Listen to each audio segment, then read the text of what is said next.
والله يدعو إلى دار السلام ويهدي من يشاء إلى صراط مستقيم.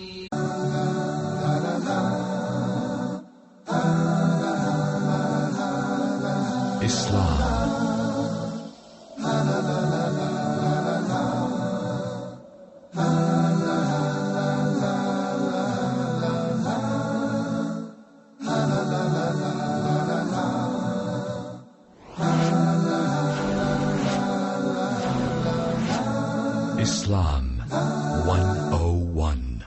Bismillah wassalatu wassalam ala rasulillahi amma ba'du.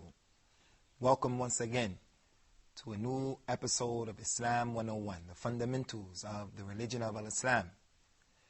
Today, inshallah, our discussion is centered around a few deviant groups that have presented themselves to the world and they made a claim that they are Muslims. Some of the groups that we're going to mention today, they're clearly outside of the fold of Al-Islam.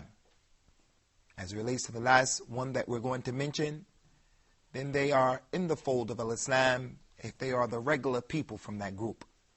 But concerning the scholars, those people who have knowledge about what they're saying and what their statements imply and what their beliefs imply, then their ulama are definitely outside of the religion of Al-Islam because they have gone against what is known in our religion by necessity. And what I mean by what is known in the religion by necessity is simple.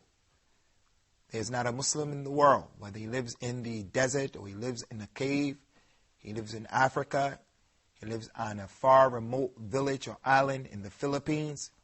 Every single Muslim knows that he is not Allah. So if there's a person who starts to claim that that individual is Allah, that individual is Rasulullah, we don't have to establish any argument or any proof against him because this is what is known in the religion by necessity. It is an issue that cannot be misunderstood by anyone. So we want to mention three of the deviant groups. And we mention them so as to warn against them, and also because people many times make the mistake of misconstruing these groups as being an example of the Muslims and from the religion of Al-Islam. The first group is a group that comes from America and it had its origin in America. And they're known as the Nation of Islam, or the Black Muslims, or the Black Muslims. At the top of them is their leader, who is well known, and he travels around the world right now, and he is the mouthpiece and the representative of that particular group. The Nation of Al-Islam are not Muslims.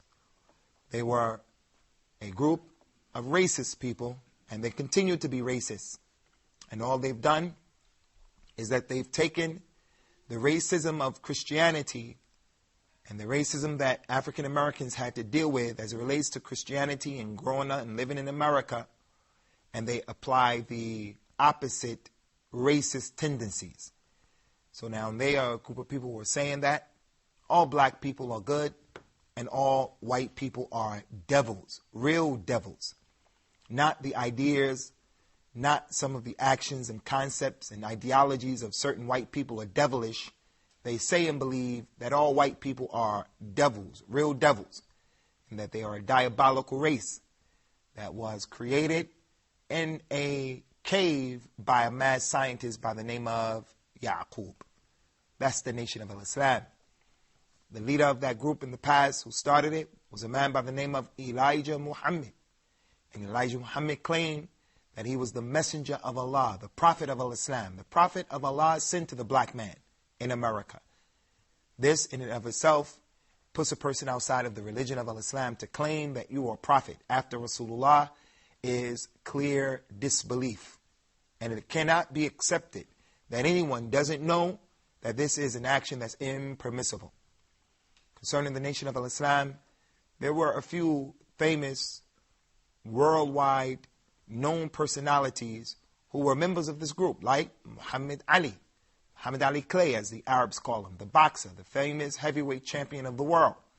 May Allah cure him of his disease, his sickness that he has right now. He used to be with that group, but Allah subhanahu wa ta'ala guided him, and He guided him to the universal reality of Orthodox Islam, as they call it. the Islam of the Quran and the Sunnah to the best of his ability. The important thing is, he left that group and now he's a real Muslim. Similar to him is Malcolm X, Al-Hajj Malik Shabazz, rahimahullah, may Allah have mercy upon him, who was ultimately assassinated by some of the members of that group after Malcolm X almost single-handedly built up that group's followers, and then he made the Hajj or the pilgrimage to Mecca, where he was afforded the opportunity to see the universality of Al-Islam. That there were white Muslims from Turkey, white Muslims from Albania, white Muslims from Russia, white Muslims from Yugoslavia, and he had an opportunity to sit, to sleep, to eat, to drink, and to perform the pilgrimage with those white Muslims. And then he realized that what he was teaching and preaching and calling to in America when he was a member of that group was not correct. And it's not strange and it's no secret that upon his return trip to the United States, after declaring that he was a real Muslim, that he was assassinated right after that. So those are two of the famous people who are from that group. So no one should make any mistake and get the issue twisted as it relates to whether or not the Nation of Islam are Muslims. They're non-Muslims. They have too many beliefs, too many concepts that are opposed to the religion of Islam. They believe that a man by the name of Fard Muhammad is Allah reincarnate. That Fard Muhammad, who was an Arab man who actually looks white, he came and he chose Elijah Muhammad and made Elijah the prophet to the black man. That's a state of disbelief. And right now they have a large following. So, if you are a Muslim and you have an opportunity to see their representative giving talks here or giving talks there, or you may see some of their lectures that seem to be well attended, you have to be able to make the distinction that those people are not Muslims. And the mass media only give them a lot of exposure to mislead the people into believing that they're Muslims, so that the picture of Al-Islam and the true image of Al-Islam can be distorted in the minds and the eyes of those people who may be interested in the religion of Al-Islam, the true religion. The second group that we want to mention is another group who their leaders are non-Muslim. And some of the followers are non-Muslims, but we won't say that all of the followers are non-Muslims, because some of their followers just don't know. And for that person who just doesn't know, he was born in an environment that they believed in this and they propagated this understanding, then we say that the regular general people, inshallah, they are excused because of knowledge. But they should know that they're falling into major crime and a major sin. As for the leader, then he's clearly a non-Muslim. And that is the group that is called the Ahmadiyya. The Ahmadiyyas, who their founder is Ghulam Ahmed. Ghulam Ahmed. So they call their group Al-Ahmadiyya after their founder. They come from India, and this man was in India in a place called Qadiani. They also called the Qadianis. They're also non-Muslims. They're non-Muslims because they reject many of the concepts that Al-Islam has made the fundamental and basic concepts that have to be understood by every single Muslim. For an example, Muslims believe that there is no prophet after Prophet Muhammad. The only prophet after Muhammad is the prophet of Al-Islam, Jesus, Isa ibn Maryam. But even with Isa being a prophet after Muhammad, he actually came in terms of the chronological order. He came before Muhammad. And when he comes back, he's going to rule and judge, and he's going to be upon the religion of Muhammad. He's going to be upon Al-Islam. He's going to judge by this Quran. But this particular man, Ghulam Ahmed, believed, and he taught, and his followers believe, that he is a prophet after Rasulullah. That Ghulam Ahmed is a prophet and the messenger after Muhammad ibn Abdullah sallallahu alaihi wasallam. And this is disbelief. It should be understood, whether you're from this group or not, or you know about this group, that this group was one of the main factors that helped the British to colonize the Muslims in that area, in India in particular, because of some of the comments and some of the principles that this man called to. For an example, he said things like, the Arabic language is not as important as the Urdu language was. So whenever you divorce the Muslims from the Arabic language, you're going to divorce them from the book that Allah revealed. If anyone comes to you and he says, I know a man, he's very knowledgeable about the religion of Islam. I say, oh yeah? Does he know the Arabic language? If they say no, then I'm going to say he only can know but so much. In English, Urdu, Chinese, or whatever. That doesn't mean that every Arabic speaker is a scholar. And it doesn't mean that the person who doesn't know Arabic can't know the basics of the religion. But until you learn the Arabic language, you can only go so far in this religion. And that's why it is an obligation upon every Muslim man and woman to make it their business to try to learn as much Arabic as you can possibly learn. It is the key to the books and the knowledge in Islam.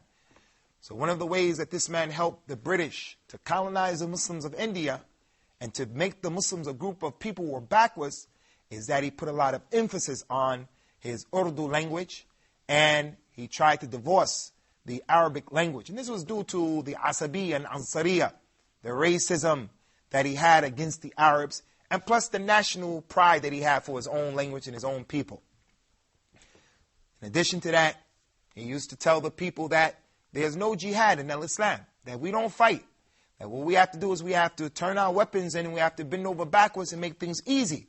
Because the English, they're going to bring for us the railroad system and the medicines, and they're going to educate us in our schools. And this is a very important point for some Muslims to understand right here.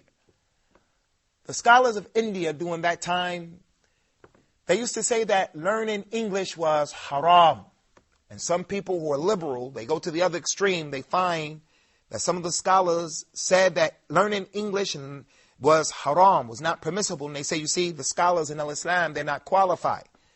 But the reason why many of those scholars said that learning English was haram, not because learning English would be harmful, but it was because many of the Muslims who were learning English, they were learning English at the expense of losing their religion and losing their Islamic identity. So they don't give you the full picture. People just say, certain scholars of that time said that learning English was not permissible. No, to say learning English is not permissible just like that as a blanket statement is not acceptable. But there was a background and there was a circumstance to why many of those scholars of that time, they said that. They said that in defense of the religion.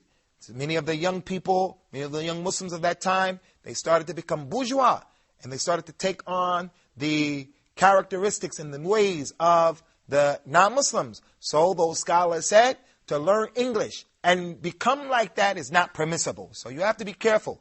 And we can't look at our scholars as being low, down. We have to have husn adhan, have a good opinion about our scholars, whether they're from India or other than that. Because there were a lot of major scholars and there continue to be a lot of major scholars in that part of the world. We'll be back, inshallah, with the second half of this particular episode. And we hope to see you, inshallah, rejoin us for the second aspect of this topic. Islam 101. The Prophet ﷺ have informed us that we should not obey no one on the account of disobeying Allah subhanahu wa ta'ala. So the superiority is to Allah's command.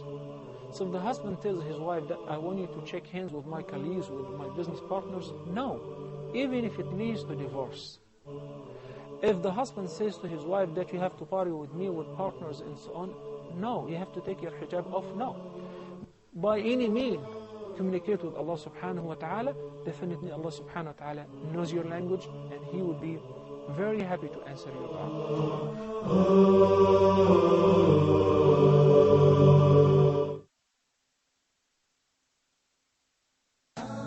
Islam 101. Welcome back to Islam 101, where we've been discussing the issue of the Ahmadiyyas. Concerning the Ahmadiyyas, the Qadianis, from their deviant concepts that will take a person outside of the fold of Al-Islam if he understands and he knows what he's saying and the ramifications of this particular ideology, is that those people believe, as Ghulam Ahmed used to say, that the Muslim wasn't required, or his follower wasn't required to make Hajj, the pilgrimage to the sacred city in Mecca. But instead, he would have to go to their city there in Qadian and perform some rites that he made up for them. That's disbelief, and it's not permissible in Islam. The Hajj is the fifth pillar of Islam. And Umar radiallahu anhu used to say, whoever chooses not to make the pilgrimage and he has the ability to do so, then let him die as a Jew or let him die as a Christian. Meaning, let him die on other than the religion of Islam. So it Hajj is to Mecca. And in addition to that, from the worst concepts that they have, from the worst, it's the fact that they don't believe that Jesus Christ is coming back. And you cannot be a Muslim until you believe fully and without any doubt and with a surety and certainty that Jesus, the son of Mary, has been raised up to Allah, the Most High. And he lives a life that is in the barzakh, al-hayatul barzakhiyah, that only Allah knows the reality of that life. And he's going to return back. And he's going to come down in a bait or in a place in Sham, in that area that is Jordan and Syria right now, at a place called Babul Lud in that area right now. And he's going to make the Umrah and the Hajj. He's going to judge by Islam. And he's going to kill the swine. And he's going to break the cross. And he's going to get married. And he's going to pray the Salat of al-Islam, the prayer of al-Islam. So all of those things put these people outside of the religion of al-Islam when they know what they're talking about. And lastly, the last group are a group of people who have political power today. As I mentioned, their scholars are disbelievers. They're not Muslims. But they're regular people who are ignorant. They don't know. They were born in this environment. They were born to parents who believe this and they believe as a result, but they just don't know. Then we do not pronounce disbelief upon those people. But nonetheless, they are not from the awliya of Allah. They're not from the friends of Allah. Nor are they from those people who will be uppermost in the last day. And Allah knows best. And they are those people who curse the companions of Rasulullah sallallahu alaihi wasallam. And they say that all of the companions have apostated with the exception of a few. And they make horrendous, outrageous claims that the Prophet of al-Islam, he gave Ali ibn Abi Talib certain knowledge that he didn't give anyone else. He hid knowledge from the other companions and only gave knowledge to Ali. They claimed and accused the wives of Prophet Muhammad, especially Aisha, of committing adultery. May Allah protect us from that type of danger. They say that the Quran that we have is only 1/3 of the real Quran. That there are other 2/3 from the Quran that is not with this Quran. That Gabriel, when he came down, he gave the Quran to, he was supposed to give the Quran to Ali. But instead of giving it to Ali, Jibril made a mistake. And Jibril gave the Quran to Muhammad sallallahu alaihi wasallam. The person who believes this and he has knowledge, wallahi, by the Lord of the Kaaba, you are an individual who has gone outside of the fold of al-Islam. So those people have political power today, and that's why they're allowed to do some of the things that they do.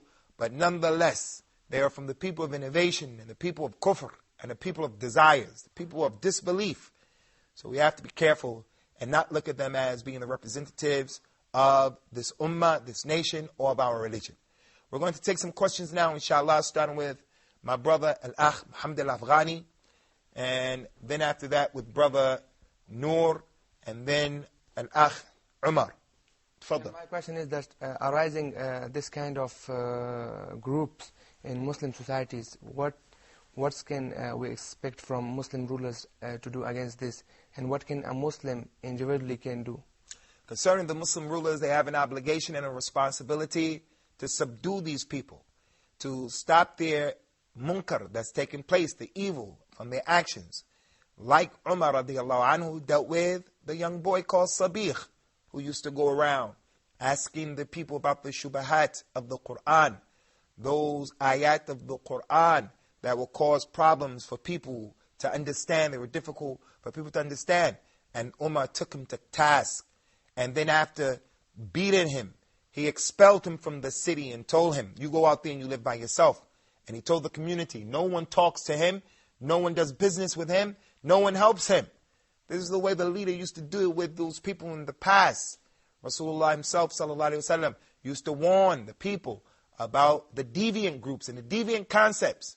And my ummah is going to split up into 73 groups. That's him warning us, warning the community of those people. So it's the responsibility of the leaders of the Muslims to warn about them and to subdue them if they have the power to do so. Chase them through the earth. Lock them up.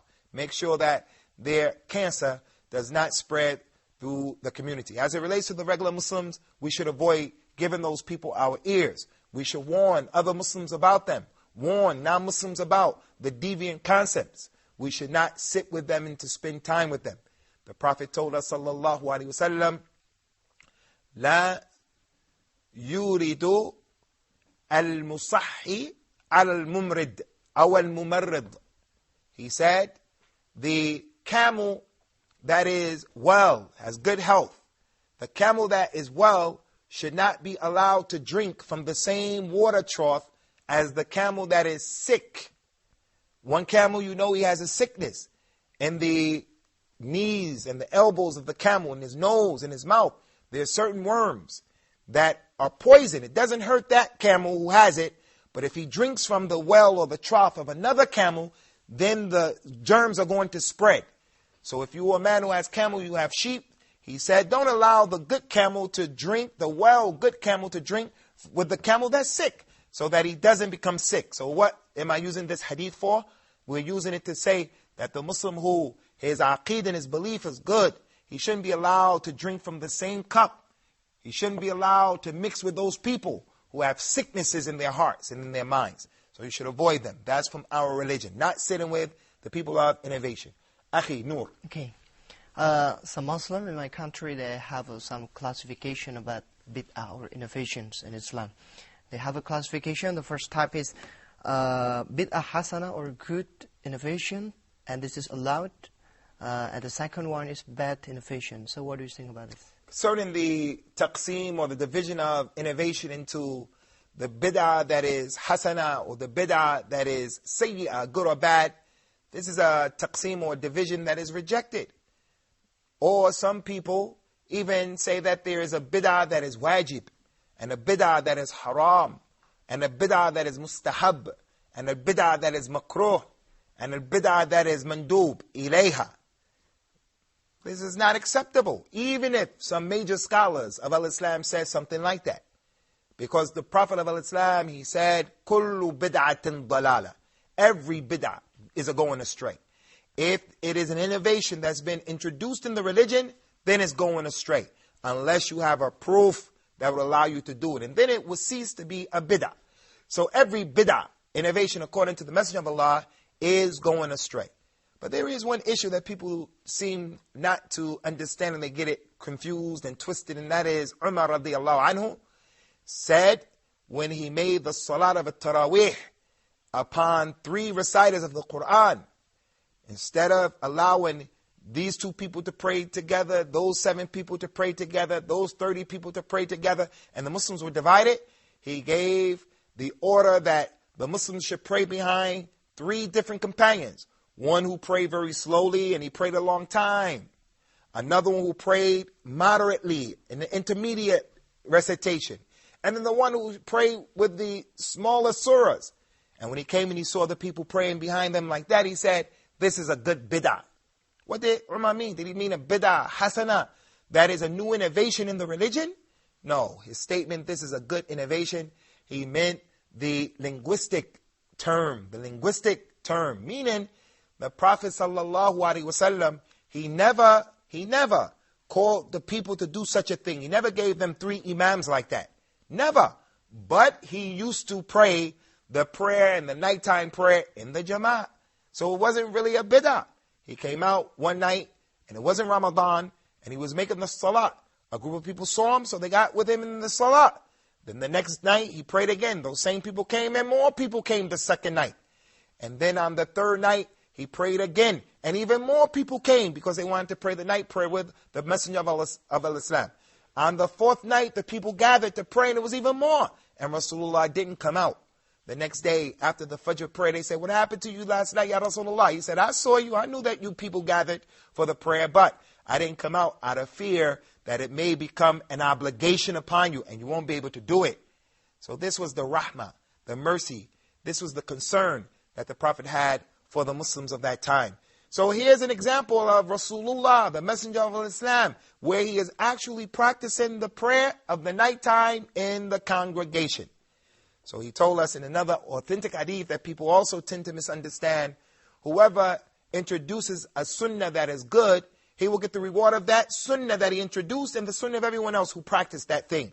And whoever introduces a sunnah that is bad, he will get the evil result. He will get the penalty of whoever practiced that sunnah without their penalty being decreased. So people say, you see, there's a sunnah, good sunnah, and a bad sunnah. But that's not what is meant by the hadith. The Prophet ﷺ was in Medina, and a group of his companions came. Some people came from the desert, and they were poor. Their animals were skinny. Their clothes were ripped up. They were hungry. They came for some help. So Rasulullah told Bilal to call the adhan. And it wasn't time for the salat. Bilal called the adhan. The people came together. The Messenger of Allah started to recite those ayahs of the Quran. Ya ayyuhalladhina amanu ittaqullah wal tanzur nafsun lima qaddamat lighadan. Oh, you believe, fear Allah. And let every soul look what it's going to do, what it put forth for tomorrow. And then he started to tell the people, hey people, give sadaqah. Give some sadaqah. Save yourselves. So one man got up and he went in his home and he came out with only a little bit of food. Some food, he came out, he put it down. And when he did that, the next man followed, and the next man, and the next man, until finally it became a big mountain of food, money, and clothes. And then Rasulullah looked at that and he said, speaking about the first man who initiated the process, the one who ran and he was the first one out. He brought something small. Rasulullah said, Man sanna fil islami sunnatan hasana. Whoever introduces in Islam a good sunnah, he will get the reward of everyone who came after him without their rewards being decreased one bit.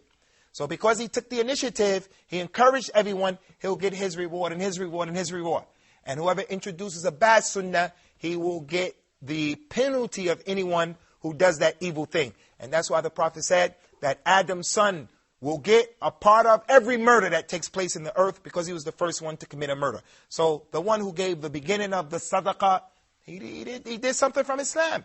So that's the understanding, inshallah. We wish we had more time to deal with that. But we've discussed it a number of times. We hope you understand. Stay away from the deviance and stay away from deviation. We're going to stop here. Looking forward, inshallah, to seeing you in our upcoming episode of Islam 101. Take care, and may Allah protect.